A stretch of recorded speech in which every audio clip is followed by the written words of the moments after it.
Gunung Merapi di Sumatera Barat kembali meletus dengan banjir menggenangi sejumlah wilayah di kota Tangerang. Hujan deras dan kontur tanah baru di beberapa daerah menyebabkan beberapa lokasi dan geofisika seperti yang terjadi di Solo, Jawa Tengah. 2 korban tewas tertimbun. Tahukah kamu, setiap tahun ada ribuan bencana yang terjadi di Indonesia.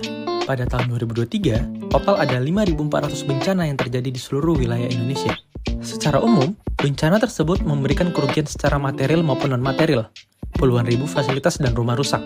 Jutaan orang terdampak mulai dari meninggal dunia, hilang, luka-luka, dan mengungsi. Per tahun ini saja, telah tercatat 1.123 kejadian bencana alam dengan korban ribuan orang. Gempa bumi, erupsi gunung api, karhutlah, cuaca ekstrim, banjir, tanah longsor, kekeringan, gelombang pasang, dan abrasi. Ya, pasti setidaknya kalian pernah mendengar atau membaca berita terkait bencana tersebut. Semua bencana yang disebutkan tadi adalah bencana dengan jumlah kejadian terbanyak selama tahun 2023. Sebenarnya, apa sih itu bencana?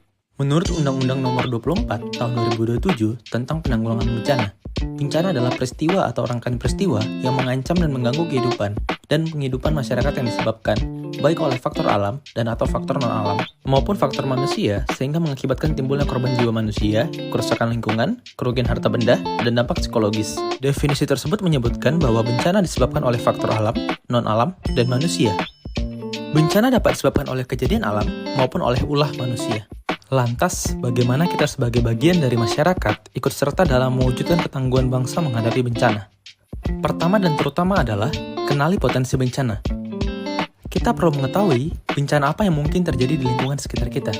Kita dapat mengetahui informasi tersebut dari laman website BNPB. Setelah itu, kita dapat menyesuaikan tindakan apa yang dapat kita lakukan, baik untuk mencegah ataupun untuk menghadapi bencana apabila terjadi. Kedua, ketahui jalur evakuasi. Kita perlu tahu jalur evakuasi apabila terjadi bencana di lingkungan hidup kita sehari-hari, mulai dari rumah, sekolah, kantor, dan tempat lainnya yang sering kita kunjungi. Ketiga, cari tahu informasi terkini atau notifikasi bencana di sekitar kamu. Hal ini dapat kita lakukan dengan mengikuti laman sosial media BMKG yang selalu memberikan informasi apabila terjadi bencana. Selain itu, kita juga berpartisipasi aktif dalam mencegah terjadi bencana. Kita perlu melakukan upaya-upaya berikut. Tidak membuang sampah sembarangan, tidak membuang puntung rokok sembarangan, selalu waspada terkait penggunaan api, gas, dan kompor. Tidak ikut serta dalam merusak lingkungan. Kita adalah bagian dari solusi mewujudkan ketangguhan bangsa menghadapi bencana. Kenali gejala, sadar bencana. Tanggap, tangkas, tangguh menghadapi bencana.